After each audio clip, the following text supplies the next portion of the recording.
Yo, let me make sure the mic's on because I've done that several times on live. We are live, ladies and gentlemen. What's going on?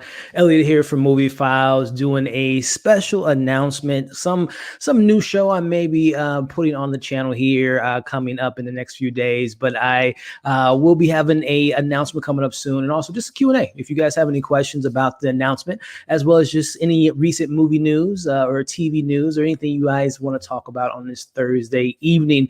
But I am not doing this alone. This person that I have on the stream with me may be attached to this announcement coming up pretty soon, and that is the one and only Chris from Taste Take. What's going on, man? What's up? What's up? Happy Thursday. What's going on, my man? Hey, happy Thursday, man. Another day, another dollar, my friend. And we see you rocking the Marvel there. That might have something to do with the announcement. It's an Easter egg. Yeah, a little Easter egg for sure, man. But hey, Chris, if you want to tell the people a little bit about your channel, where they can find you, some content that you have on your channel now, man, definitely let the people know where they can find you, man. Yeah, what's up? First and foremost, obviously, thanks for having me, E. My name is Chris Tate. I run the YouTube channel Tate's Take. You know, I got on the platform in January of 2020, so just about to hit my year next week. So, you know, I'm doing weekly videos. I do movies. I do TV shows. I just try to give a little background to the content and then give my thoughts on the actual programming. So really excited to be on this YouTube journey. You know, I met a lot of cool people just like E, just through the process. And that's probably the best thing about, you know, having a channel, creating content is like the networking that you get to do, and then just interacting with the fans that enjoy the content. So yeah, you know, just every week new videos are coming out. I just dropped a video for Outside the Wire, and just looking forward to what, you know, 2021 has in store, because, you know, things are looking up. So really excited to be out here for the night with you, E. No doubt, man. And like he said, guys, check him out. His content is amazing. He has a lot of great takes on films, and we share a lot of the same opinions with movies, man. That's what I'm excited to kind of talk about this announcement here in a bit, man. And you mentioned, we talked a little bit off air about Outside the Wire, which happens to be stars Anthony Mackie, potentially the new Captain America, man. So that was an interesting film, to say the least. Yeah, man. It's not enough. It's not. Yeah, it's a traditional Netflix movie. But you all, if you haven't already seen it, it'll be dropping on Netflix tomorrow, Outside the Wire. And both of us have our reviews out for that. But yeah, man, MCU, man. So they like I say, you're rocking the t-shirt there. We got some Marvel stuff coming, man. Some Phase 4 stuff coming with WandaVision and other shows like Falcon and Winter Soldier. Tell me, Chris, are you excited for this new venture of Marvel, man, in Phase 4? I can't even explain my excitement, and I think the excitement is crazier because we had a full year with no Marvel content. Even the year that was planned, it was only going to be like Black Widow. Was it supposed to be anything else besides Black Widow at that point? Not really, right?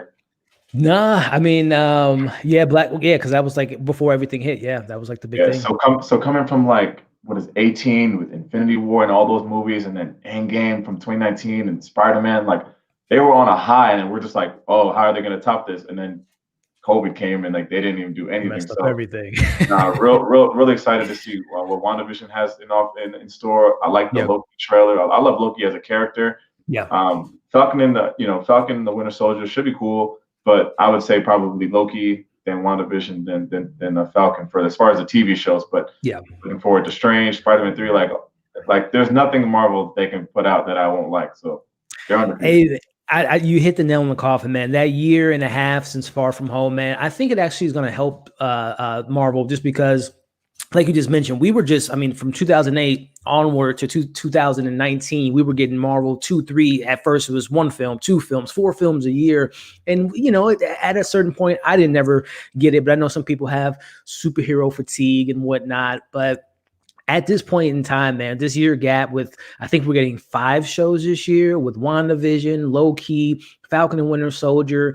What else? We're getting Hawkeye series, and I'm missing one, Miss Marvel. We're getting 5 shows, and then Black Widow, Eternals, and hopefully we'll get Spider-Man 3. So we're talking 8 MCU projects over that year break, man. So they coming back with Avengers, man. And the first one out of the gate is WandaVision, which will be premiering on Disney Plus. So don't want to keep the people waiting too long in regards to this announcement, but I do want to acknowledge the chat. We got unboxing Movies with me. What's going on, man? We got Christian. How we doing?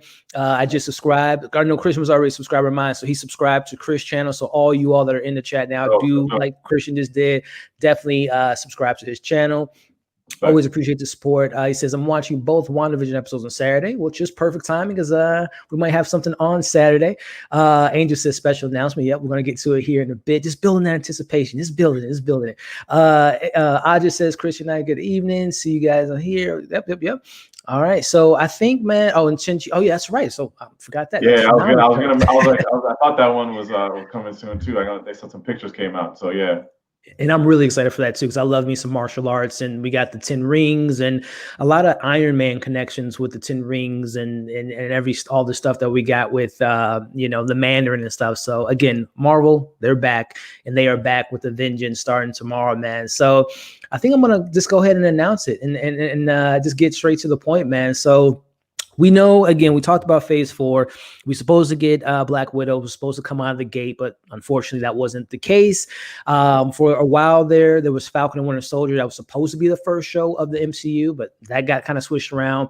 I think it's a happy accident that the very first show is WandaVision, because apparently phase 4 is supposed to dive into the multiverse. And as we can kind of see by the trailers and different things that's been said online, that we're going to be, entering the multiverse with Wanda kind of kicking off the gate, and that's going to lead into Doctor Strange and Spider-Man 3. So with all that announcements for WandaVision and stuff like that, I'll be covering on my channel every single week in regards to reviews. But myself, this gentleman here on my left, Chris here, and then also Amanda. She won't be able to make it, but Amanda from Candid Cinema will be hosting a show on Saturdays, which will be a WandaVision recap show. So in this show, we all, and we'll hopefully have some other guests as well, but if not, us three will be diving into these episodes. I'm talking Easter eggs, spoilers in regards to what we hope to see in future episodes, character developments, arcs, all that fun stuff, man. Chris, man, are you excited for this recap show, my friend? I'm so excited about Marvel, and I'm even more excited to be on the show with you, because I've never been on a live show, like hosting, like anything like that. So yeah, I'm excited. This is going to be my first one, and it's Marvel. We back, and yeah, it's going to be huge. And I think another point I wanted to touch on about the gap, that you mentioned about the year and a half, and in our society right now, like we're kind of like spoiled. It's like music industry, like if Jay-Z comes out with a CD, they want another next. What's the next one? So like Rihanna's always in the news. Like, when's Rihanna's album dropping? And then like if Rihanna drops her album, people are just gonna play it for a week, and then they're gonna be like, when's the next album? So exactly. It's like that anticipation is like, we can't. I know we're in the time where it's like we gotta have the instant gratification, but there's something to be said about this gap for Marvel, especially to come out with a show so different like WandaVision. Like, I mean, they're calculated. Like, COVID is obviously not calculated, but like. They can find a way to fix anything. So super excited to see what WandaVision has in store starting tomorrow, and then really excited to get this popping with you the day after. So yeah. It's going to be awesome, man. Like I said, myself, Chris, and Amanda, who couldn't make it tonight, but she will be on the panel. And there may be a guest that might be able to make it this Saturday, but if not, I have a strong crew with me. Rocket, I got my own Avengers with me, and we're going to be, like I said, talking about the episode 1 and 2. We're going to be doing it Saturday, so it'll give you guys enough time to watch the episode and then join in on the live stream. And again, expect us to dive deep into these characters, our predictions, our theories, reading your live questions, anything you guys might want to bring to the table regarding your theories and your predictions and things you guys hope to see in the series. So that is going to be a lot of fun. Again, that's going to be this Saturday with the WandaVision recap. But there's also another little caveat with that. Once we're done kind of talking about the show, normally, and you know this, Chris, once you get and talk about the MCU stuff, you want to talk more about it. You want to be like, okay, well, WandaVision connects to this and this, that, and the other. So kind of a companion within the same show after we're done recapping the episodes, episode 1 and 2 on Saturday. We'll also, in the second half of the show, we'll be doing a MCU weekly news recap. So essentially, for example, today we got the news that Captain America, Chris Evans, is coming back as Cap in a future MCU film. And then hours later, I don't know if you all follow Chris Evans on Twitter. He's like, well, this is the first time I'm hearing this news, which, when there's smoke, there's fire, right? At this point in time, we know when celebrities say they're not a part of something and they're hearing about it for the first time. Haley Steinfeld was cast as Kate Bishop for like 2 years. And we all kind of knew that wasn't a secret. So things of that nature. Deadpool 3 being rated R, the X-Men coming to the MCU, Netflix characters coming to the MCU. We're going to be breaking down whatever big news of the week. We're going to be talking about it, myself, Chris, Amanda, and any other special guests that we have. So with that being said, Chris, what's your thoughts on us talking MCU news after we get done talking about WandaVision? I mean, it's just a good time to talk about news because we actually have news. It's kind of like when we were in the heart of the pandemic and there was no sports, and you turn on ESPN and they're just like talking nonsense. So like for this, like with actual content to talk about, like it's gonna be super dope. And it's gonna keep me sharp on all the MCU news because it's like it's gonna come like it was a slow 2020, as I said, but it's gonna come fast and furious. So it's gonna keep me on my toes. It's gonna keep, your fans in the know. So everybody's gonna be ready to rock. And this is gonna build more excitement for the brand. Like MCU don't really need it because they're on top. But Right. I think any buzz is good buzz. So I'm excited, and I'm excited to meet your other co-hosts and whoever other special guests you get. Cause like I said, the best part about the business is networking, and we can meet a new creator. So yeah, real excited. No doubt, man. Like I said, yeah, man, and she is I wish she was able to make a nice. She's a big MCU fan, just like us. I believe, just like myself, she's a big Captain America fan. So I can't wait to hear her news on the news about Chris Evans may or may not be coming back. But like you said, man, at this point in time, with us knowing that we're getting 5 new shows, 3 new movies, there's going to be movie news like every week leading up into Falcon and Winter Soldier, leading up to Loki, leading up to Black Widow. We'll talk about that on Saturday as well in regards to Disney maybe having Black Widow go on Disney Plus and at the theater at the same time, very a la with HBO Max and Warner Brothers. So there's so much news. And even if we're kind of light on news for that week, which I doubt that we will be, but even if we are, I'm sure we can come up with some MCU conversations, theories, and all that different stuff. Because again, it's just a fun Marvel Cinematic Universe, man. So 2008, like you said, man, Kevin Feige and these guys, they are just they have everything planned out, man. And it's just, as a DC fan, when I bleed DC colors, man. I'm a big DC fan, and it kind of frustrates me that we're not able to get the same kind of synergy that the Marvel Cinematic Universe has. But who knows what the future holds for Marvel, or I should say DC. But they just are so calculated, man. And as a fan of comics and as a fan of good storytelling, it's just cool to see something we've never seen before as far as all this interconnection with the movies and now the shows. So it's just a great time to be a Marvel fan, my friend. Yeah, no, for sure. I'm excited to see what they got coming up. I'm really excited to see this WandaVision. I know you got your reviews out. It's a great review, but I'm waiting to get my eyes on it. Oh yeah, man. And again, I can't wait to hear you and Amanda's thoughts on Saturday, man. Of all the it's like I said in my review, if you guys haven't seen it, dropped it earlier today, and myself and a billion other people that got the opportunity to see it early. It is the most experimental show or any project that we've gotten from Marvel, I should say the MCU so far. It's wacky, it's weird, but it still has that MCU flavor that we've all come used to since the last 13 years of this universe. So can't wait to talk about it with you all starting this Saturday, man. But we got some people in the chat. Let's see what they're talking about. AJ from AJ Reacts 2 says, hey, what's up? Who's the guest? This is Chris, AJ. And maybe one day, AJ, we can get you as a guest on the channel to talk WandaVision, man. But his links are his information's in the description below, guys. So definitely show him some love and support. I love the WandaVision theme. Yeah, again, the whole sitcom, is it in a Wanda who's manipulating Wanda and stuff like that. It's so much fun, man. I can't wait to talk about it. Let's hope that we get to see the MCU movies without any more setbacks.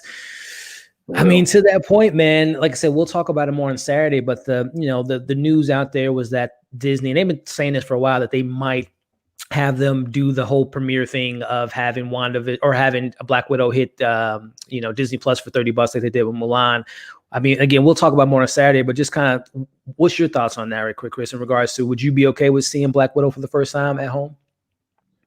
In quarantine, yeah. Well, I would be. But I talked about this when we did Wonder Woman. But like, I need the theaters. Like, I'm cool with watching it at home because I have to. I'm based in New York City.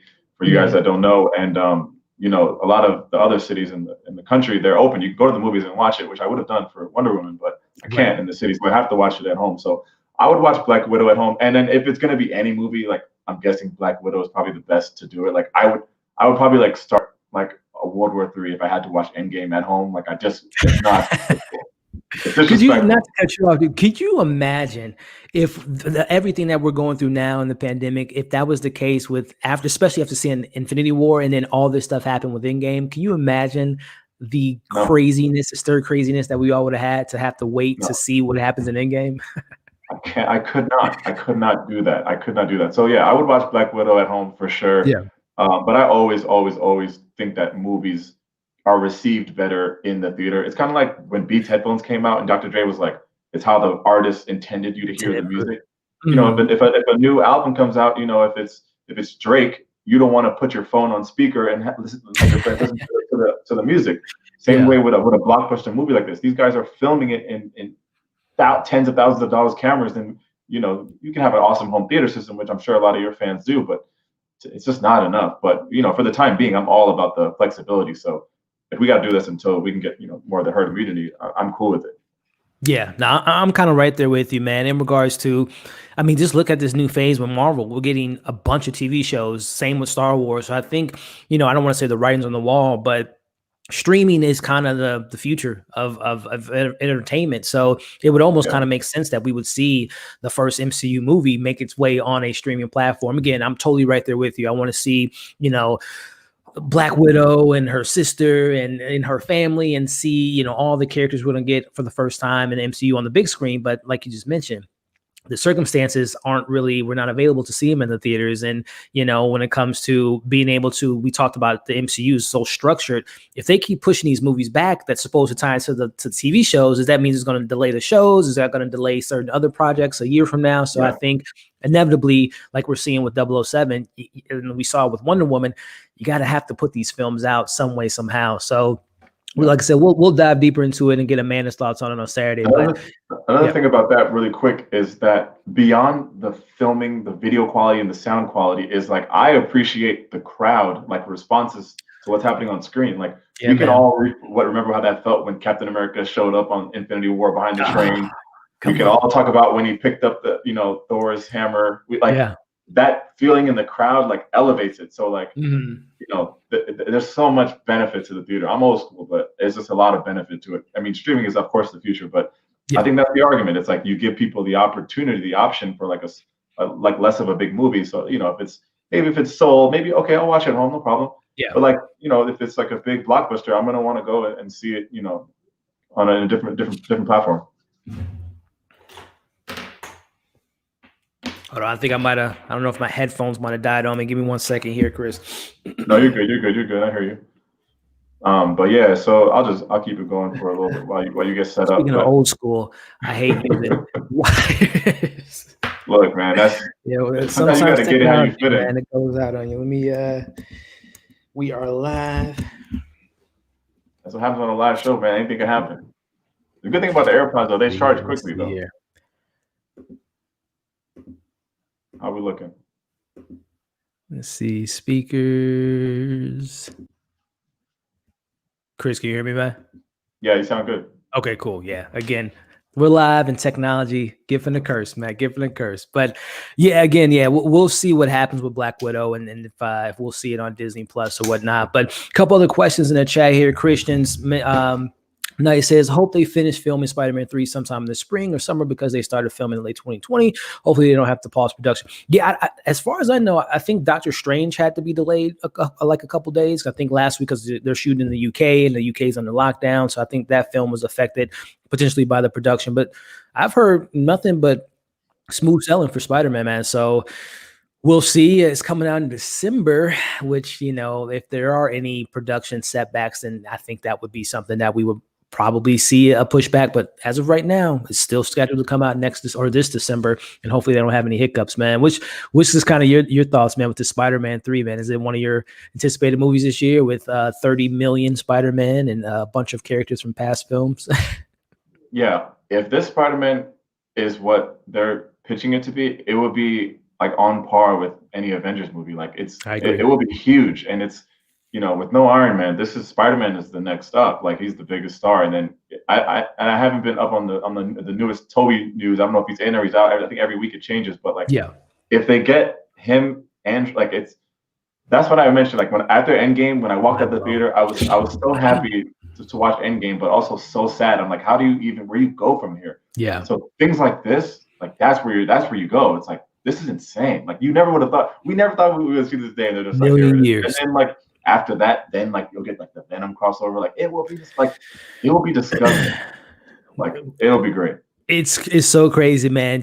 I remember being, a kid in middle school, high school, and we'll never see X-Men and Fantastic Four and Avengers and Spider-Man. Oh, we'll never see that in our lifetime. But I mean, fast forward 2021, man, we got the Avengers, we got Spider-Man, the MCU, we finally got X-Men and Fantastic Four. So, like you said, Chris, man, if the rumor is to be true, and I think there's still rumors. I think some people are like Deadline might have said that I think Andrew Garfield's on board. I don't, like you said, I don't know if the Tobey Maguire stuff is like concrete, but if we see Tobey Maguire, Andrew Garfield, Tom Holland, and they're talking about Mary Jane and Kristen Dunst's character, and Emma Stone may be coming back. We got Alfred Molina, who is confirmed to play Doc Ock, and Jamie Foxx obviously as Electro, and we still have Vulture and Mysterio still out there. I mean, you don't just have Jake Gyllenhaal come in one movie; he's a megastar. So, crazy, man. Crazy stuff. And then that's another movie with potential to have crazy audience reaction. So that you don't want to watch that at your house when Toby shows up, because like I would imagine they're going to manage the trailer well. Yeah, but think about even the simple moment in Civil War when Spider-Man shows up, takes the shield. Take the shield. Yeah. Come on. I hope they have restraint, because we know, obviously it's Marvel in collaboration with Sony. I hope that they have enough restraint, even though we know that Toby and Andrew may or may not be in the film. I hope they don't put them in the trailer, because like you just said, that is such a crowd pleasing moment. Like you said, with Endgame, Cap picking up the hammer, going against Thanos, Thor landing in Wakanda and Infinity War. Like those moments are crowd pleasing moments. So I would love to see Tobey Maguire for the first time, not in a trailer, but on screen, in a big screen, come into Spider-Man 3. That would be mind-blowing, man. That's something you'll never forget. There's precedent too, because I think of Deadpool, and I don't know that people knew that Juggernaut was in it. So they were like, that's a huge secret, but like something like that, where you're like, oh wow, like I didn't need to know all that in the trailer. Like that's great. Like obviously you probably can't keep a Tobey Maguire type secret, but like how he's revealed, like I don't need to see him in the trailer. Like it could be legit. Then if they get crazy and then throw Miles in it, but that's just hey man, at this point, everyth's on the table. At this point, I can see that as the end credits. As the end credit, Miles coming in. I mean, my man Donald Glover is supposed to play. He was his uncle in the first Homecoming. So there's the seeds were planted in 2017. So if we see Miles, man, I mean that might just be like the ice on the cake, and that might literally be, if theaters are open, that might be like easily I don't want a $2 billion movie. Like especially if we're waiting so long to get back in the theater, and if we're able to go to theaters this hopefully in the summer or even fall, but that would be like a huge thing for people. They would run to the theater to go see this film, and I think it would be the anticipation mixed in with being locked in home for almost 2 years. People would go crazy for that movie at the box office. Yeah, can you imagine like you're just watching the end credits scene and like Spider-Man's like just swinging through. You think it's regular Spider-Man. Yeah. Then the image just starts transforming. It looks like it's glitching into that world. Like, and you get the cell shading. Man, listen. Mind blown, man. I know there's been like a lot of fan. Do you have a fan casting for Miles? Did you have anyone in mind? Because I know everyone has their fan casting. Did you have someone? No, I didn't actually. The kid. I mean, the voice casting was great for the for the movie. Moore, I think. Yeah.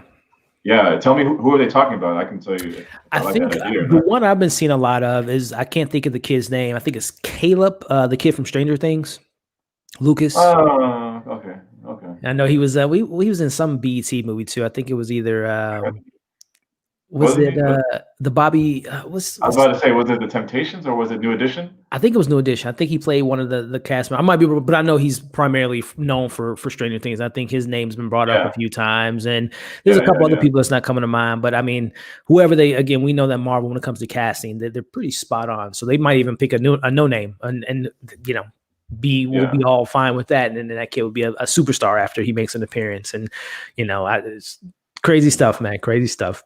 But Yeah, we got a super chat in here from Lucy Brooks, which appreciate the support. Her question was, so excited, can't wait for the reviews. Yeah, we're going to be covering again WandaVision every week on my channel on Friday, just your standard spoiler review. But then again, I am beyond excited to be talking WandaVision with Chris and with Amanda and any special guests we have every single Saturday, 3 p.m. Central Time.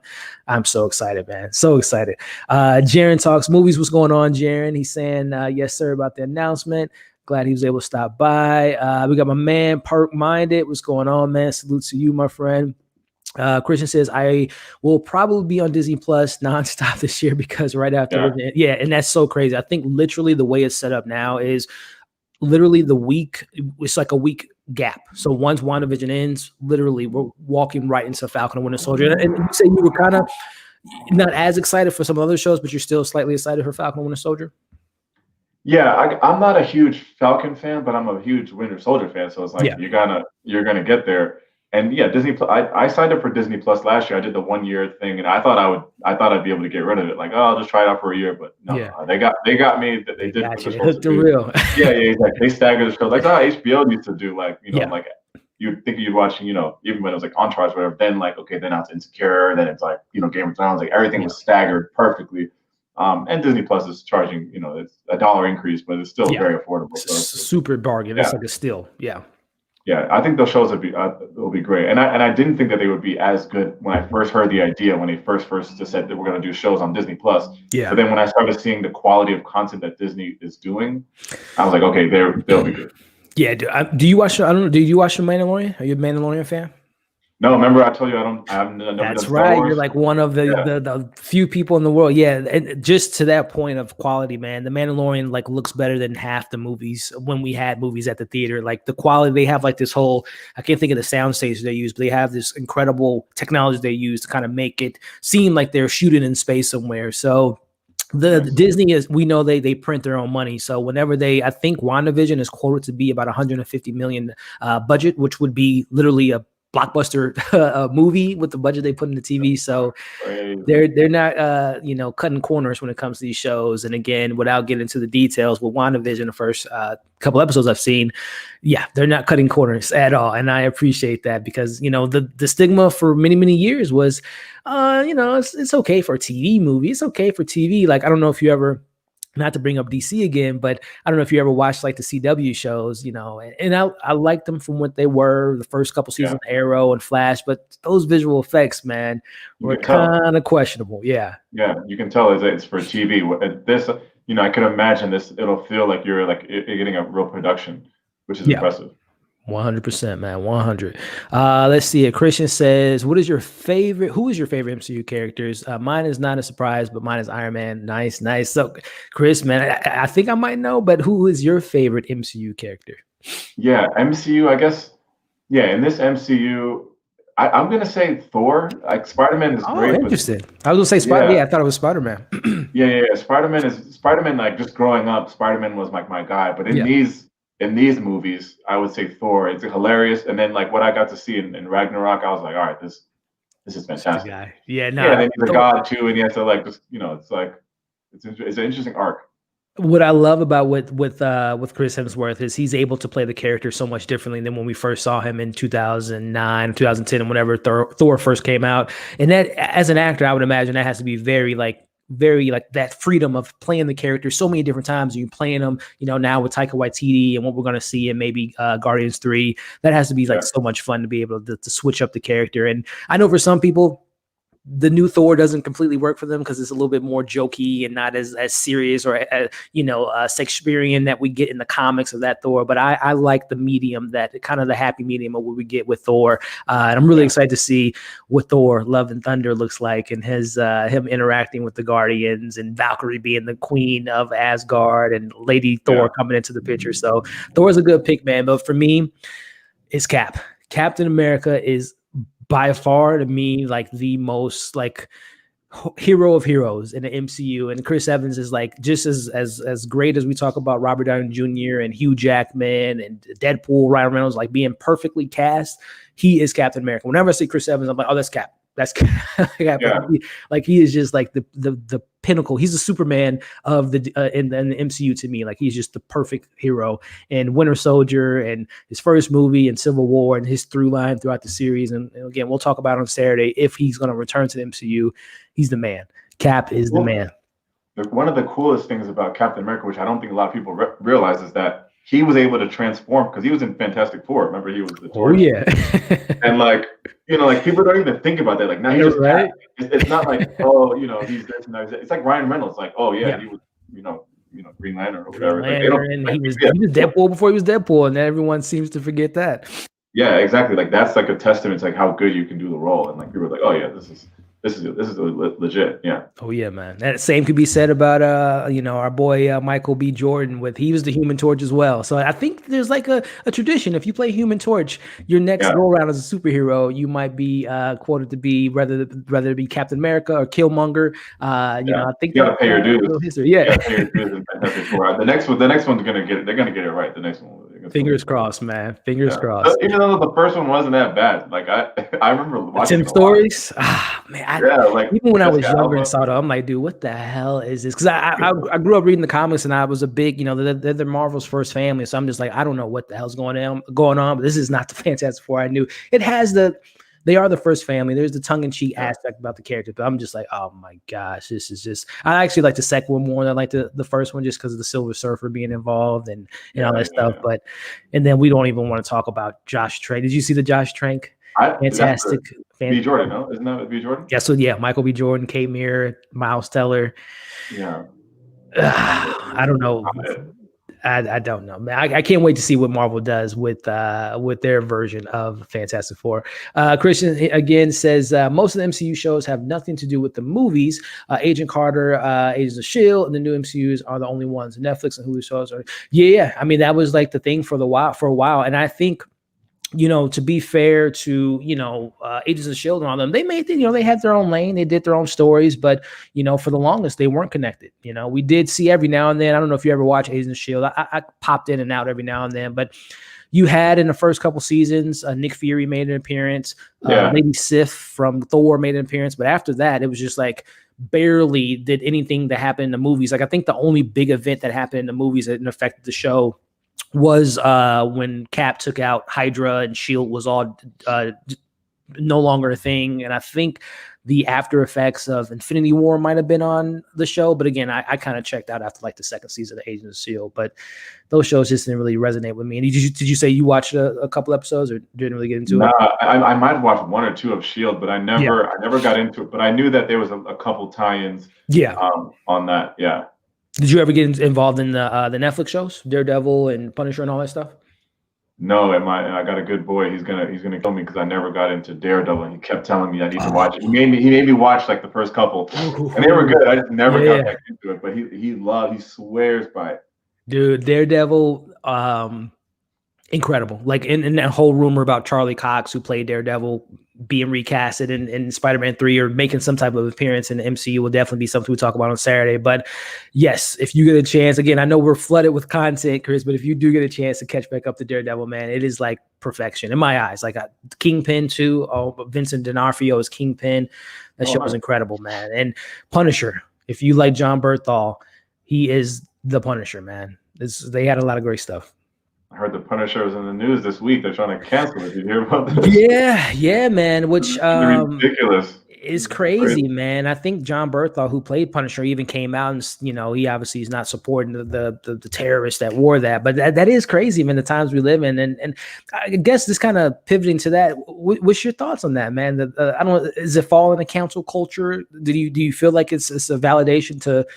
I think the idea is like to revamp the design, or because of the person that wore it. But what's kind of your thoughts on it, man? Yeah, I think it's definitely too much cancel culture, especially for this example. It's insane. This is not a lot of people wearing this.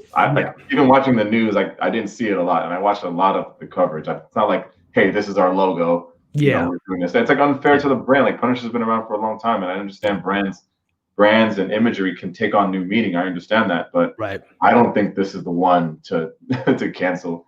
because then I could just go out and do anything. I could wear this shirt and then just do some wild shit, and then it'd be like, Right. oh, Never now wore we gotta get a new logo. logo. Like, what the hell? Like, that's all I gotta do to like take your logo. I think for this one, we don't want to even give them the credit. Like, oh, this is not yours. This is ours. Stop it. Yeah. You know, you had your little fun. We will arrest you. Yep. This will hopefully go under the rug soon. You know, as the administration's transition. So we hope that's what we see.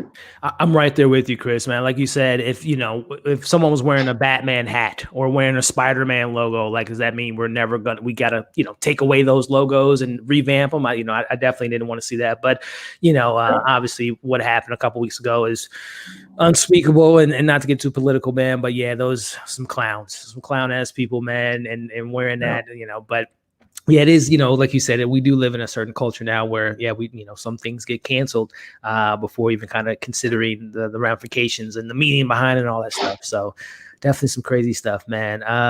That's why I only watch the movies and MCU marathons.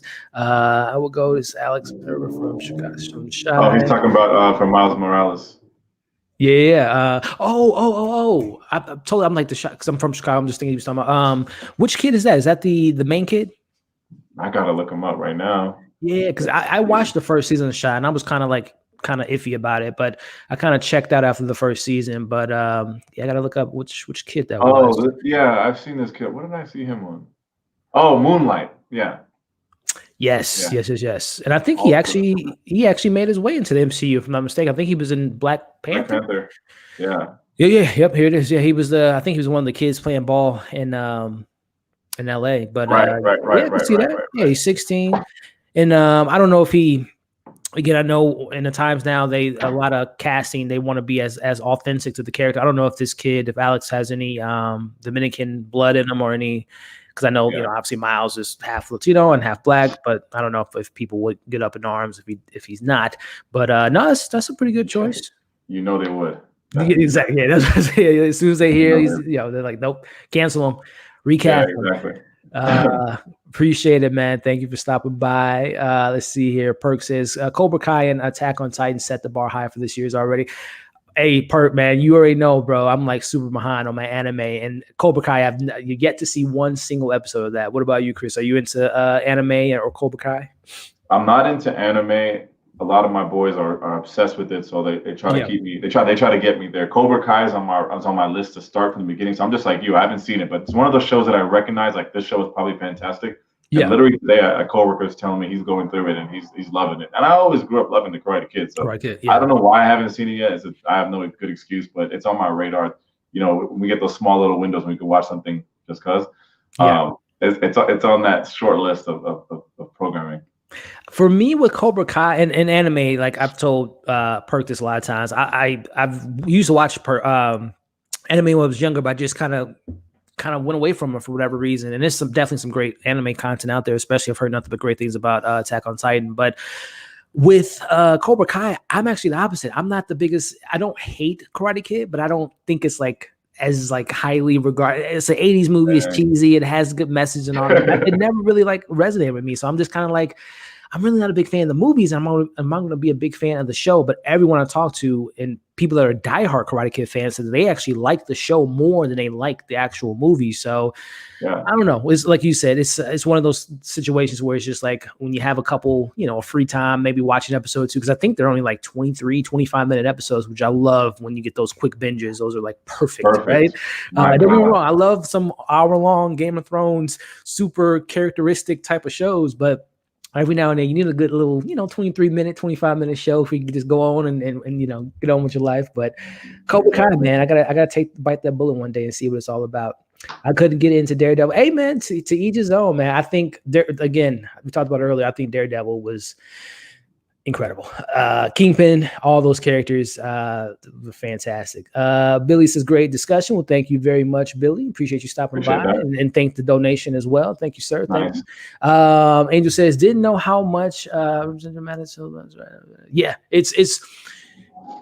it's a conversation we talk about all the time that it does. I'll never forget, man. 2018, February 4th or whatever, Black Panther came out.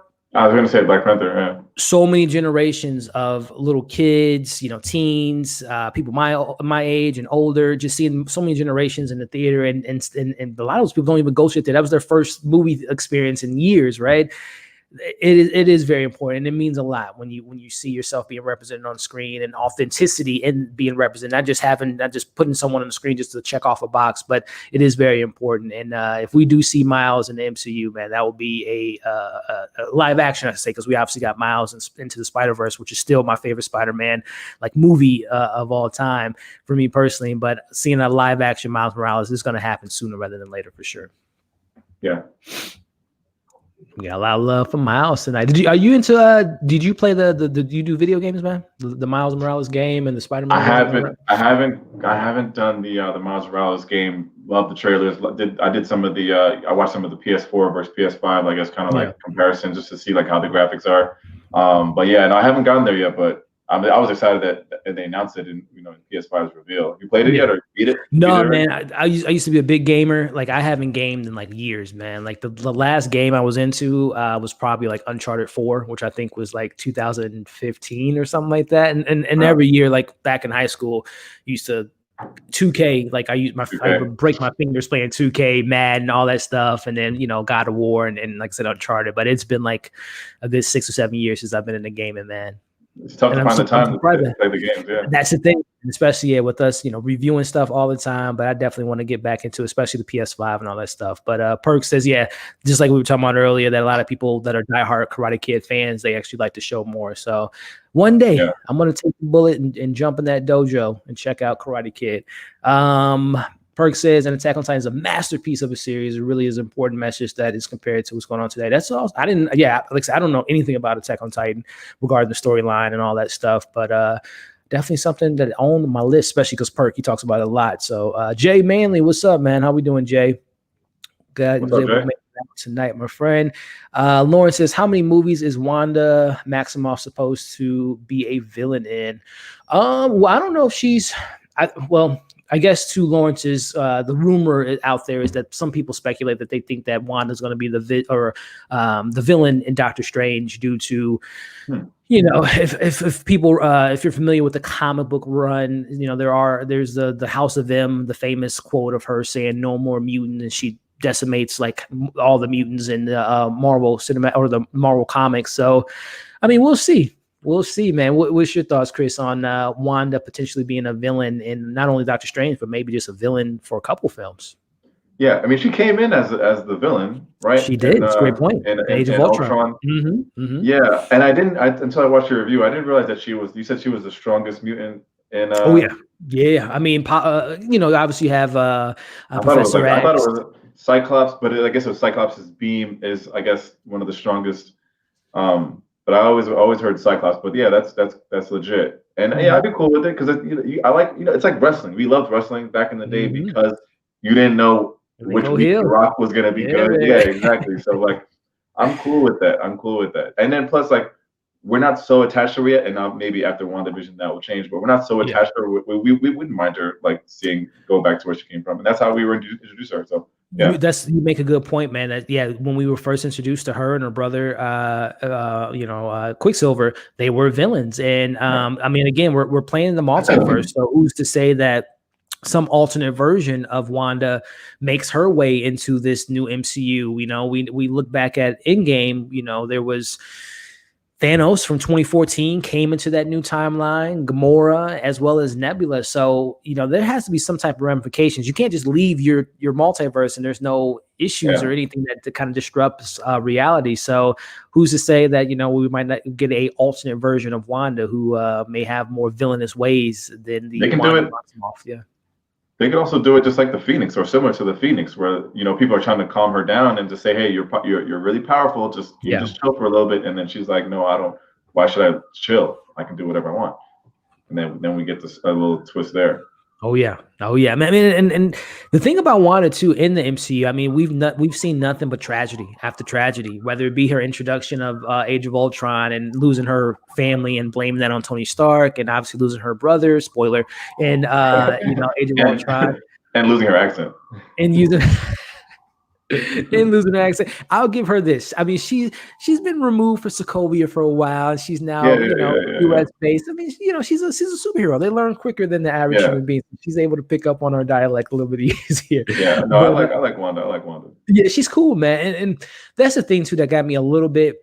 They got me really excited about these shows, whether it be WandaVision, Falcon, like you mentioned earlier, even Bucky himself, Rhodey from Iron Man. Those secondary characters, to me, I like the actors in the role, and I've come to like the characters, but I don't love them as much as I do like Iron Man, Captain America, because we spent so much time with them. So that's what got me excited about these shows, is diving deeper into these characters that were just kind of like you mentioned earlier with Falcon. I'm in the same boat. I love Anthony Mackie, but Falcon's just, he's there. He's a nice little sidekick, but he's really not that impactful. Like his character doesn't really resonate with me just because he's just kind of in the background. But now with this show taking up the shield and the whole backstory of what this show might be diving into with Falcon and Winter Soldier, where I don't know if you're familiar with some of the comic runs, but the very first Captain America was actually a black person. It was a black man.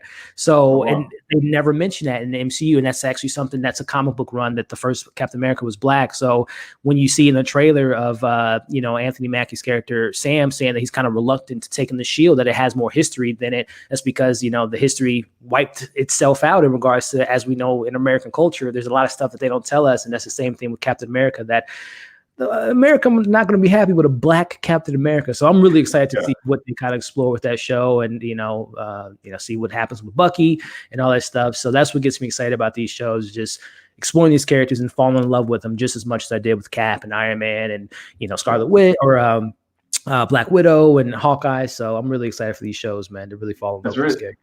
That's really interesting, because I don't know if I knew that he was originally black, but it makes me think of like what's a very relevant topic right now is like, because like Captain America is basically like an experiment. So all this COVID vaccine stuff, black people have like their apprehension to taking the vaccine because they've been tested on. So then if you bring it back, you're like, hey, like you tested on this black dude, you thought it was going to be this, and you turn him into this, and then it's like there's a whole potential movie or series there. There you go, man. And then the character's name is Isaiah Bradley, who was the first Captain America. Like you just said, that was tested on before Steve Rogers. So, and I think they casted, I can't think of the actor's name, but they casted him in the role. So that makes me think that they're definitely going to dive down that road to exploring that history of the Shield, man. Will we get a better X-Men now? I think it's safe to say that in Kevin Feige's hands, we're going to get an incredible X-Men. And no disrespect to Hugh Jackman and Patrick Stewart and Holly, of course, and the X-Men that we got in the early 2000s and mid 2000s, but there wasn't that much continuity with one film. I would say, if I were to rank any of those films, the first two X-Men I think are great films. X-Men Last Stand, I can't stand that movie, Britt Ratner direction and all that stuff. And then you get into X-Men Origins, or I should say Wolverine Origins, which the only thing I like about that film was like the intro with him and Sabretooth going through all the different generations and fighting and stuff like that. But besides that film was kind of whack. And then you get into the back half of like Apocalypse and what was that other trash movie? Dark Phoenix. I did not like Dark Phoenix at all, man. But X-Men is my favorite at Marvel. Anything I didn't name it in MCU because I don't know if we're talking about these movies here in these spaces, but X-Men is my favorite, and that's how I got into comics, is watching the X-Men show growing up. Best exactly. Yeah, best score. So like, I'll anytime X-Men is on TV, no matter which one it is, I'm gonna watch it. And then I like First Class. That movie is excellent. That movie's great. Days of Future Past is a very good movie. Apocalypse is not as good, but the idea of Apocalypse was very good. I like the concept. Yeah. Dark Phoenix is not that good, but you get to see like there's a good in it because Magneto's like, he's a badass. Like it's like, yeah, Magneto's back. Like those were the only things in those trashy movies, Apocalypse and Dark Phoenix, I would say, and I love what we get with the original X-Men, but James McAvoy and my man Michael Fassbender, if you talk about recasting, I would love for them to cast them back. If I know they're not going to do it, but I would love maybe an alternate multiverse, thing with them. I would love to see them back because I thought they were excellent. Professor X and Magneto. I thought they were just like perfect casting, man. But yeah, First Class, man, is a great great intro. Matthew Vaughn, and again, I love Magneto's journey on that one scene with the Kevin Bacon with the quarter in his head and all that stuff, man. It's an excellent film, man. Him hunted down Nazis and all that stuff. That was awesome. You get the origin of the Nazi origin of Magneto's story. You get, and then even in is it Apocalypse? Yeah, Apocalypse. Then you see Magneto trying to have a normal life, trying to do his thing, raise a family. That got me emotional. Kill his kid. Yeah, and he sends the dog tag around. I'm like, woo.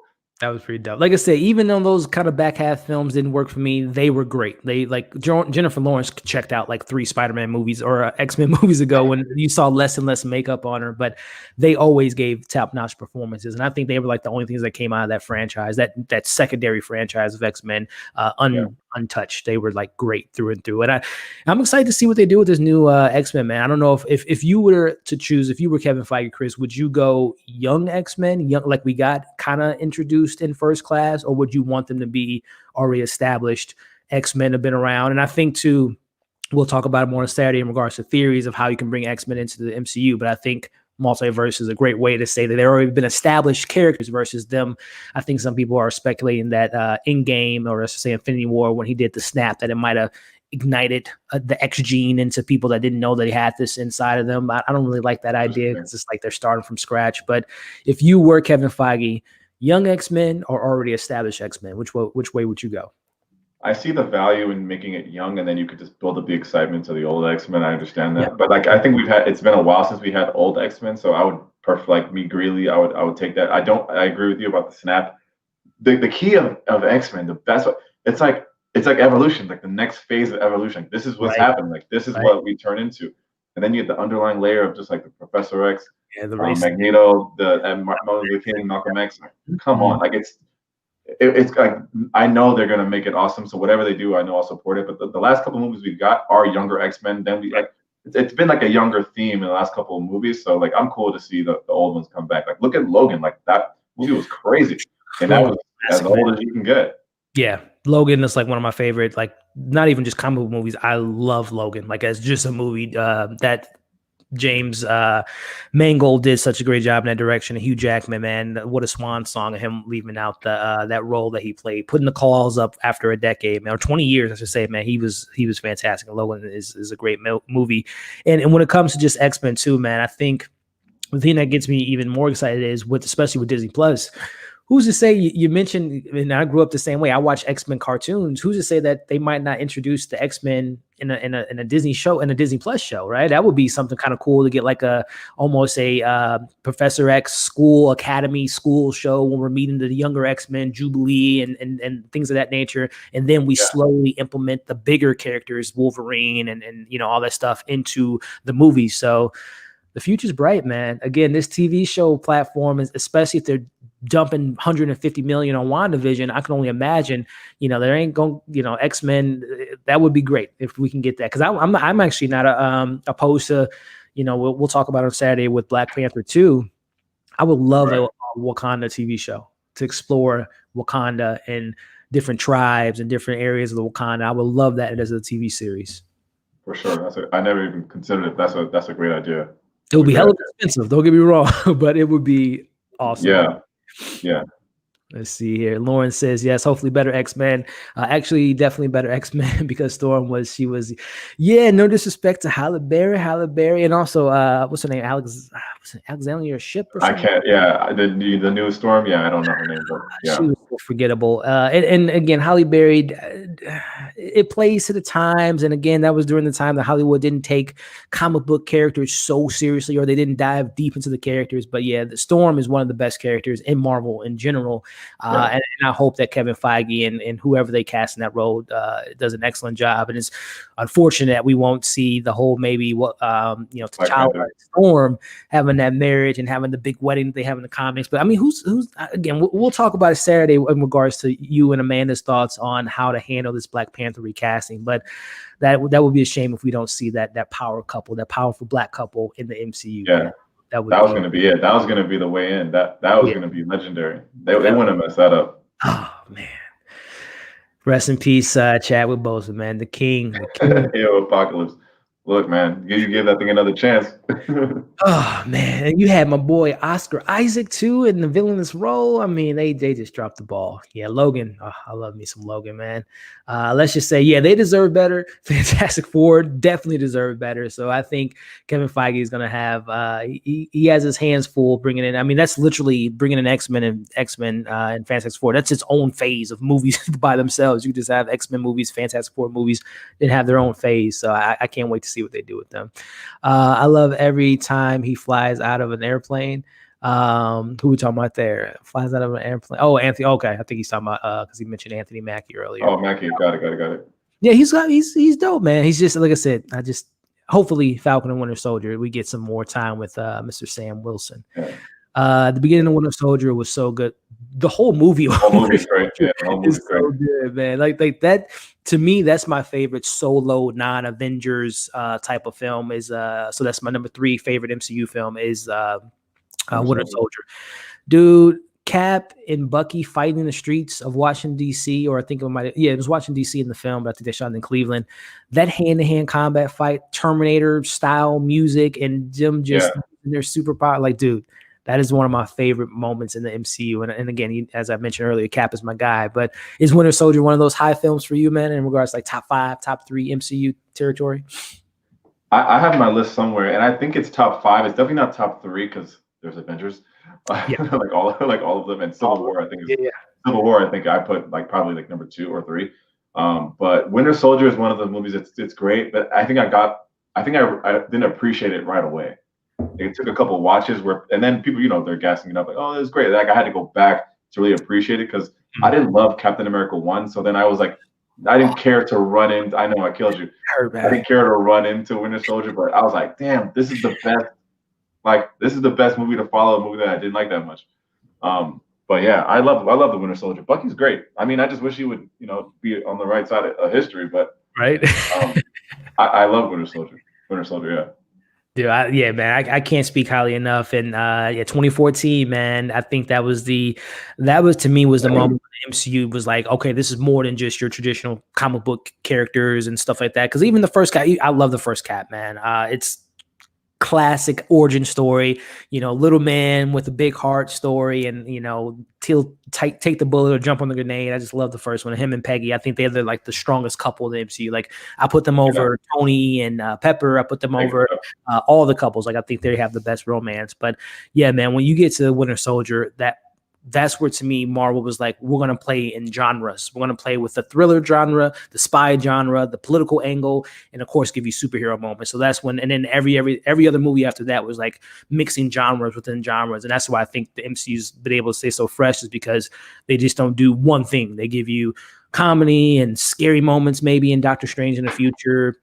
They play on, obviously Black Panther, the stuff that they talk about in regards to Wakanda keeping all their resources to themselves and not, sharing wealth, stuff like that. So there's just so many different things that keeps Marvel so fresh and unique, is playing within the genres. And like I said, Winter Soldier to me was like that first one. I was just like, oh, they're doing it. Real. Yeah, man. Which speaking of Winter Soldier, man, did you get a chance to see the Cherry trailer earlier today? The Tom Holland Brothers film? I didn't. I said, was it you who was watching? Oh, I think maybe it was Austin, but he was doing, I guess, watching a live stream with them the other day. But I didn't see the trailer. What's the concept of this movie? I didn't watch the trailers myself, man. That movie, I'm going to try to not watch the trailers because I want to be as surprised as possible. And I've been doing that a lot, especially in the pandemic. I haven't seen like much of any trailers. I just try to go into a lot of these films as blind as possible and hopefully come out surprised, or, I might be disappointed or whatnot. But no, I think the idea from what I gathered of like the synopsis and just keeping up with movie news on Twitter and stuff like that, I think Tom Holland is like, he starts off as a kid with good intentions. He falls in love with a girl. He gets his heart broken. He goes to the army. He comes back home. And as we all know, traditionally speaking, when you come back home from the army, you're forgotten about. So I think he has like this drug addiction. He robs a bank. He like tries to rebuild himself. So we're literally, I don't know if you got a chance to see The Devil All the Time, but everyone just thinks Peter Parker, or I should say Tom Holland, is just Spider-Man. But like, know, he's a great actor. And I think he's going to really be able to show his acting chops, and also seeing the Russo brothers do something, obviously something different from Marvel, which they the only thing I think they've directed outside of Marvel was they were producers of Extraction, and I think they were the writers of Marley and Me, but outside of like the Marvel stuff, they really haven't had their feet wet in outside the superhero genre. So it'll be really interesting to see them kind of dive deep into like a character study with Tom Holland in the lead. So is that coming out soon, or? Yeah, I think February 12th, I think, is the official release date on Apple TV Plus. And I think they, like you said, Austin, they did like a screener, a press screener, or not a press screener. I think it was in a film festival, the New York Film Festival. And then I think slowly after that, they might have limited theater release. But I believe February 12th is the official release date for Cherry. Okay. Yeah, I'll check it out for sure. Let me double check to see if that is the release date. But yeah, man, like I said, Russo brothers, seriously, after you make the biggest movies of all time, you know, they can go to any studio and just write a blank check and just, because I think they actually have their own production company. Yeah, February 26th, I'm sorry. It's February 26th is the release date of Cherry. Mr. Tom Holland in this multi-fascinating character. But yeah, let's see here. Let's see. Georgie says Cap and Falcon had my favorite story arc in Endgame. On your left, Cap. On your left. Such a great callback to Winter Soldier. Yeah. That was a good moment, man. I definitely love that. Tony Movie Chappie, what's going on, my friend? This is love to get your thoughts on this, Chris. Tony's asks thoughts on Ray Fisher being fired from WB as Cyborg. Personally, very disappointed by the news. I really like his portrayal of Cyborg. So I guess first question for you, Chris, is are you kind of familiar with the situation with Mr. Ray Fisher and Warner Brothers? The last I heard, I don't know the real background, but the last I heard today was like Warner doubled down supporting, you know, the CEO or whoever was in charge. You know, Ray Fisher came out again and said that they were undermining the investigation or something like this, and Warner came out and said, no, we were not. Yeah. So yeah, it seems to be a very polarizing thing. I don't know that I think Cyborg's cool. I don't know that I love, like, I'm not like, oh my God, we need him. Yeah. But I would hope that he's not being treated unfairly, and that's why he's gone. Yeah. So you let me know what's the sit there. I've been following it, but at the same time, it's almost like a completely different scenario. But it's almost like the Amber Heard, Johnny Depp thing. Like I don't know the full story, and every time I hear something, it's like contradicts the last thing I heard. But as far as like you just mentioned, I think Ray Fisher, you know, came out a couple of years ago and said that, you know, the reshoots of Justice League there was racism going on, sexism, like a bunch of like inappropriate, unprofessional things that went down on set. And Ray's position was that the people of power didn't say anything. And Walter Hamada, who is the CEO and who runs Warner, I think he runs the entire Warner Brothers, if I'm not mistaken. But he wasn't the boss then, but it was Jeff Johns and John Berg, I believe, was the head honchos at the time, and they just kind of enabled Josh Whedon. They kind of heard about certain things going on set, but they didn't do anything about it. So again, not fully aware of all the whole situation, but I know that, you know, Ray Fisher continuously brought it up, and it brought up an investigation, and I believe the results came out a couple weeks ago that they didn't find any. Again, this is where I'm just like, I'm confused, especially I follow Ray Fisher on Twitter, and the whole accountability over entertainment thing. I don't know what the verdict was. And honestly, even if they were found guilty of unprofessionalism or whatever they've been investigated, I don't know what the legal ramifications would have been if they were found guilty. Like, did they fire them? Is there a fine? Is it just a slap on the wrist? So I don't know really what the outside of bringing it to light, and obviously it's changing the culture of Hollywood. But yeah, it's just from the outside looking in, the way it's looking is like they're silencing Ray. They fired him from his, from Cyborg, which I don't even think he wanted to play Cyborg anymore, because he said, I don't want to have anything to do with Walter Hamada. So even if he was still in the role, he wouldn't be in the Flash movie, which was rumored to be, he was going to be a big role based on that. So I don't know, man. I just hope that whatever was going on, I hope that he, gets justice, because if it is a matter of them silencing a black man and them trying to push him under the rug and just like, oh, no, this didn't happen. Or, it's something that Hollywood unfortunately happens a lot, but I hope that there's some resolve to this and, justice for Ray. I've been saying that a lot on Twitter, hashtag justice for Ray. So we'll see. Yeah. I would hope that that this story didn't happen because I would hope that people are being treated fairly, but I would also imagine that he wouldn't just be bringing this up like for no reason. So either way, I'm in the same boat with you, man. Like I think Ray Fisher is a stage actor first, and he made a couple cameos and shows and stuff like that. But like Cyborg was like his big break.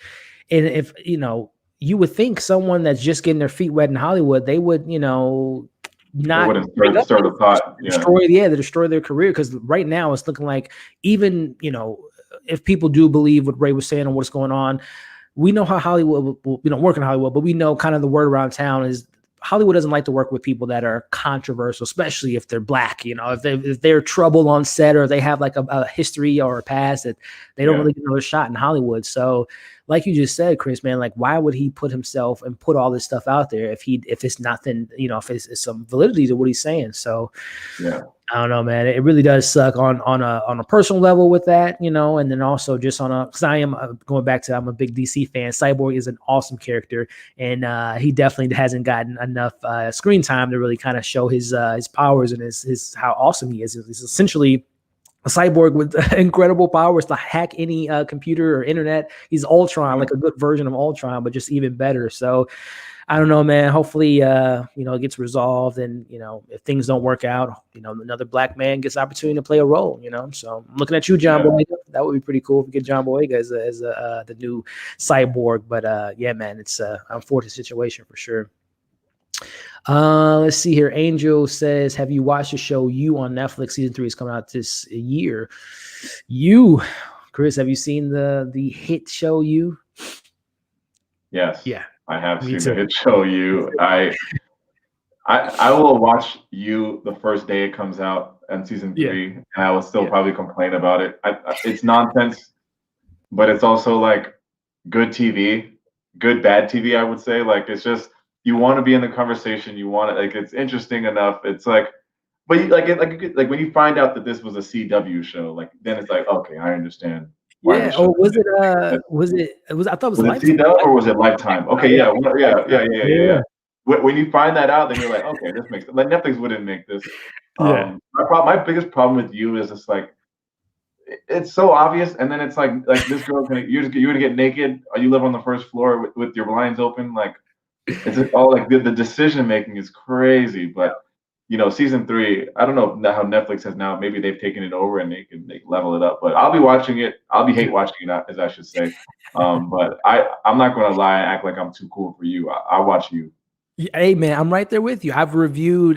You all can see my review. I've reviewed the second. I watched the first season entire. I might have reviewed. I don't remember. It's been so long ago, but I definitely reviewed season 2. And I think, to your point, I think Netflix actually took over after seasons, or when season 2 happened, after they bought the rights from Lifetime or whatever, and like they had their hands in the production of that. And to me, it showed. I much more prefer season 2 of You than I did season 1. I was not a Becca fan at all. Not like her character. I thought she was so silly, and like you just mentioned, just the stuff and decision making she made, and not seeing like, the cues. Like, your friend died, and you're just dating a new dude, and she hated, like.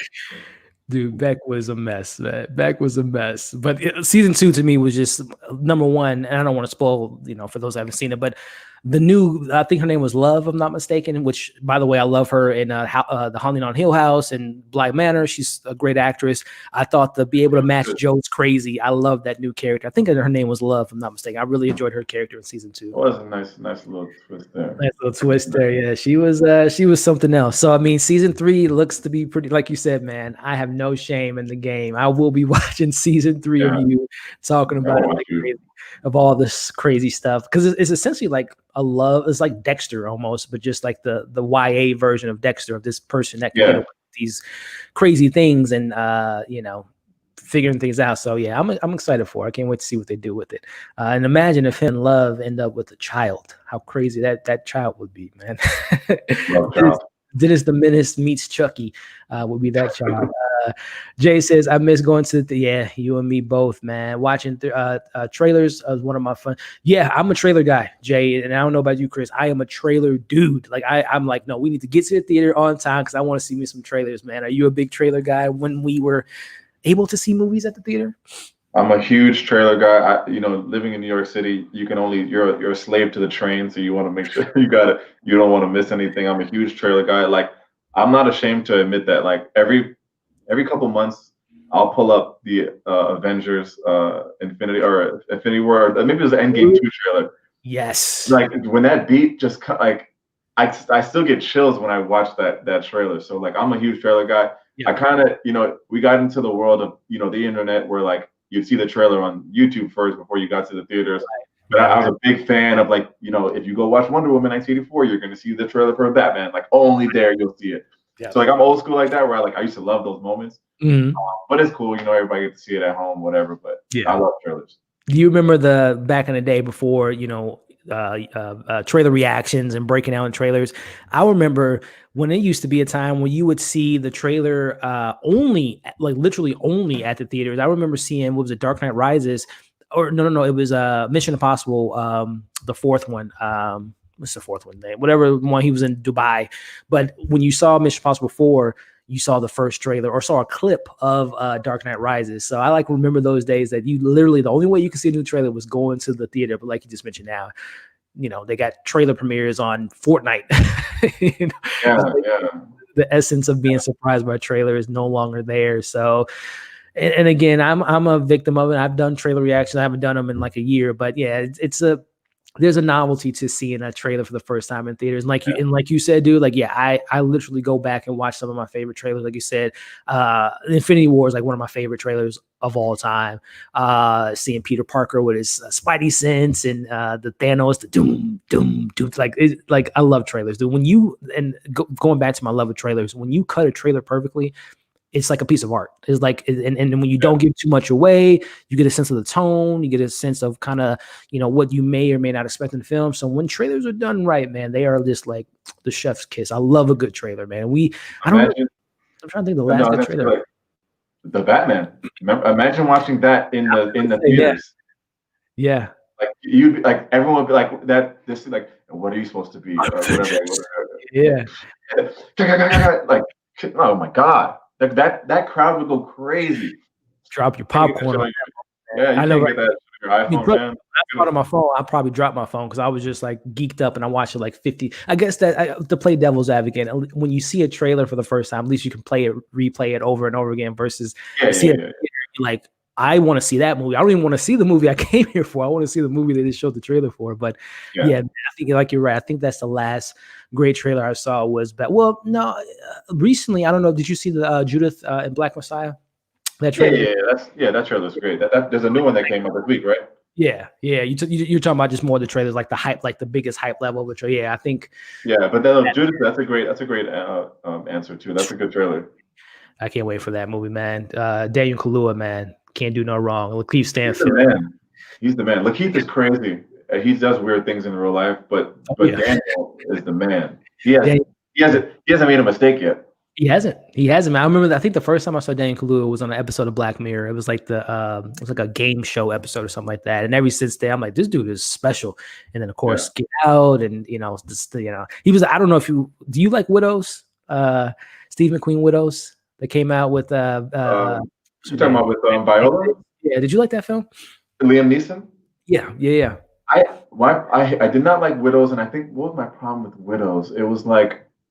Maybe it was too easy, or something about the movie threw me off. I didn't like it. I didn't like it either. But the reason I brought that up was Dan Kaluuya was like the shining star in that entire movie. He wasn't even really in the movie that much, but I thought that he was like so dope. And then Queen and Slim was almost 2 years ago. Dan Kaluuya is excellent. Like you said, man, I don't think he's had a stinker yet in regards to just performance wise. So can't wait to see that. And like you said, what's another? What is there a movie that he's a bad guy in? Let me see. It was Widows. He was the guy that was capping fools, and it was the one scene that you see him, man. The first when he comes into Widows, the guy tells him like why he didn't get the drugs or something. And he he tags him the rap or something, and he just shoots him in the head. Yes. Yeah, Daniel Kaluuya, man. He's the man. He is the man, bro. He's been in Black Panther too. Yeah, Wakawe, I think his name was, but and then he got checked by his girl Okoye. Yeah, man. And like you said, Lakeith Stanfield, that's my talk about fan casting. That's my Joker. I want him to be the Joker. Because like you said, he's a weird dude. He is a weird dude outside of he's like a rapper. I think he sings, he does like art, he does like a bunch of just like he's out there, man. But he's a talented dude himself. Yeah, he does some weird stuff. And then people were thinking he's gonna kill himself this year. Like it got last year, it got crazy. Like it's too much. I didn't hear about what was kill him. What he said something. He put like when celebrities do those cryptic tweets and people are like, oh, it's like, dude, they want to do wellness checks. He did one of those or a series of those. Yeah. Obviously, I think he came out and said no, like I'm fine, or whatever. But it's like it's a lot. He gives a lot, and then he's beefing with Charlemagne, and then he did the whole thing on Clubhouse. Did you hear about this when he was doing the sex noises on Clubhouse? Apparently, way behind him, Lakeith Stanfield. Fill me in. Look, man, you gotta stay woke, man. Like he went on Clubhouse. Obviously, Clubhouse, app or whatever. Yeah. And then apparently there's some trend on Clubhouse where people are just going on there doing sex noises, and women are just listening to this.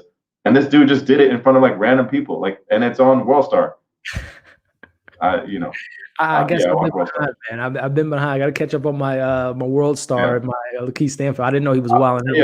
Him at work is. I'm a huge fan. Atlanta is 100%, 100 out of 100 show, period. I think he plays in that show Atlanta.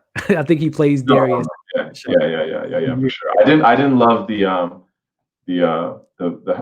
Sorry to Bother You movie. I thought that was a little too weird, but still he's still fine. Like he's still good. Yeah. That dude's legit. He is, man. He's an up and coming star. And I think Photograph, and he was, small role in Knives Out. He's a chameleon. He's a chameleon to me, man. Like he like you said, separating the art from the artist. He's definitely can step into any role and give it his all, man. So he's good. That dude. But it sounds like he's been up to some weird stuff. DC makes the stuff right now with obviously Ray Fisher we talked about earlier, but just in general, like they don't know what they're doing, man. I thought things were looking up with DC fandom, and we talked about it a couple weeks ago. I liked Wonder Woman, but obviously it's like the worst movie ever for some people. So I know I don't know, man. Fingers crossed for DC. I'm rooting for you, especially Batman next year. Thought on DVD, Bruce Willis getting kicked out of a store, not wearing a mask. I mean, he's John McClane, man. You think he can, he was able to stop terrorists with no shoes on. He could stop COVID with no mask, man. Like he's untouchable. Bruce Willis. Yeah, there's a lot of people, unfortunately, besides Bruce Willis, that don't wear masks in CVS. So DVD Bruce Willis. Let's see, Lawrence. Maybe if he kept his mouth shut, he would have destroyed his career. I think he should keep going. For them, people need to be held accountable. Okay, yeah. Let's see here. They're doing a blackball of him, discourage him, and accuse him. Yeah, keep it going, Ray Fisher, man. If you got some, keep it pushing, man. Even though this might ruin his career, he's opening the doors for someone else in 20 years. So yeah, keep the fight going, man. Didn't Bruce take ownership of his mistake? Did he? I don't know. Yeah. He said it was an error of judgment. He said. Gotcha. That's all you gotta do these days. You gotta make mistakes. Just say sorry. It's like not hard to think. People hate to say sorry, take accountability. So yes. That is true, man. That is true. Mortal Kombat coming soon. It's gonna come soon. April. I think it'll be cool. Yeah, man. Mortal Kombat. I thought we was gonna get a trailer sooner rather than later. We talked about trailers earlier. That trailer is gonna have to blow the door off. It was supposed to come out this month, so the trailer gotta be coming soon. I think they pushed to April. That movie is gonna be elite. I think it's gonna be really good. They got good casting on that. They got some actual martial artists, which gets me excited, man. I know there's a couple guys and females that are like in movies like The Raid and stuff like that. Those really like high quality karate movies. So I'm hoping. And they got Ip Man characters too, I think. Yeah, like I said, they got the cast is good, man. I just hope that it's a good story and it's not Mortal Kombat Annihilation or something like that, man. It can't be, man. It's 2021. They don't make those mistakes anymore. Are you a big Mortal Kombat fan? Yeah, dude. Like video games. Again, going back to my love of video games, I used to play the hell out of Mortal Kombat arcade games. Love the first Mortal Kombat, even though it has its flaws for when it came out in the 90s. But Annihilation, that was like a pile of crap. Even when I was younger, I knew it was terrible. But yeah, man, I'm excited to see this new, especially with 2021 budgets and CGI and VFX and people that they actually now are bringing in people that are fans of the source material instead of for just hiring someone because they think they're a hot name. Yeah. So I think hopefully, they brought in some of the original Mortal Kombat people too to make the movie as well. So I think I read that it's gonna be good. The trailer's fingers gonna be crossed. that's probably like my most anticipated trailer, maybe of the whole year. I don't know. Are we gonna get a get over here in the trailer? Come on, Scorpion. they're gonna fade to black, and then you're gonna hear that get over here, and it's gonna go They coming got to soon. bring that. They got to have the intro too, man. Dun, dun, dun, dun. They have to. They have to. Yeah. Only issue with trailers is that they sometimes give away a lot. Yeah, and spoilers.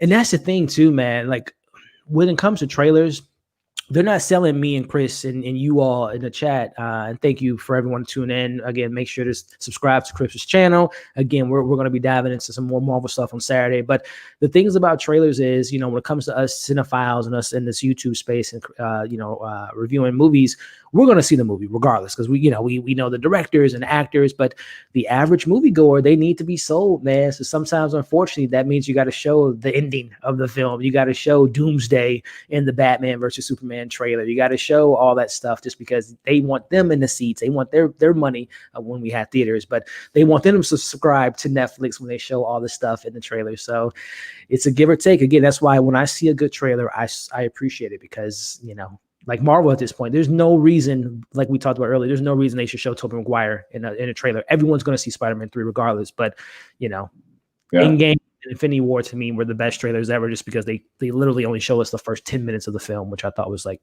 they know people were going to see it. They have to spoil everything.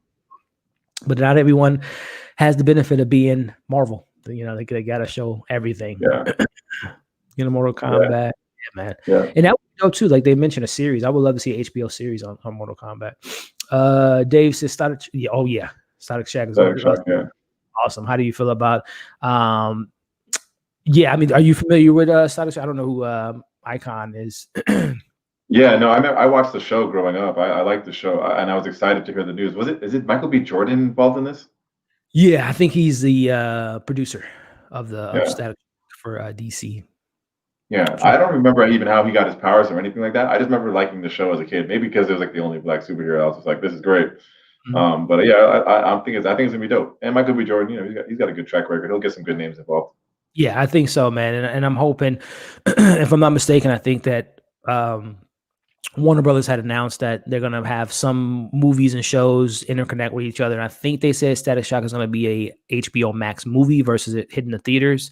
So hopefully that might change because I would love to see Static Shock in full on big superhero type of marketing and being able to hit the theaters. So we'll see, man. We'll see. But I think we're all caught up to this chat, man. We went about an hour and a half, man. So again, just kind of recapping those that are in the chat again. Thank you for stopping by. But as we had mentioned up top, starting this Saturday, 3 p.m. Central Time, myself, this awesome dude, Chris here from Taste Take, and then Amanda will be, and there may be a guest. We'll see. But if not, we got an awesome panel for you all. We're going to be talking about the first 2 episodes of WandaVision, breaking it all down. I can't wait to hear Chris and Amanda's thoughts on the first 2 episodes. And then after we're done recapping the episode, breaking it all down, we're going to talk about some of these news. Captain America, is he back? Is Chris Evans coming back? Or what do we think about Deadpool being rated R? As well as all the other, we got so much news this week of MCU stuff. So it's going to be a fun time, man. I can't wait to talk about all this stuff with you all on Saturday and all the Saturdays leading up into the finale of WandaVision, man. It's going to be a fun time, Chris. Yeah, no, for sure. I'm looking forward to it, man. A couple more hours, I'll get my eyes on that WandaVision. But yeah, it'll be dope. Can't wait to hear your thoughts, my friend. But outside of that, man, if you want to tell the people where they can find you in regards to your YouTube, Twitter, and then as far as new content they can expect on the channel, man, the stage is yours, man. Yeah, for sure. I appreciate the time, of course. Tate's Take. You guys see the name in the description there. You can find all my contact information in my about page. So subscribe to the channel if you're, obviously you guys are big into movies. Definitely going to give you guys a new review every week. And yeah, I'm looking forward to the new connections that we made on this episode, and looking forward to see you guys tuning in on Saturday. So that's what it is. Tate's Take. We're doing it. Year 2. Yeah, man. Happy 1 year, my friend. As the YouTube grind, man. It's definitely it's its own little beast, man. And again, but the positive sides of YouTube is meeting awesome people like yourself, man. I can't wait to do some do this new show we got going on Saturday, man. You and Amanda and me, we're gonna be breaking it down, man. I'm so excited. Yeah, no, for sure, for sure. We might have to do a show for you season 3, but we'll cross that bridge when we get there.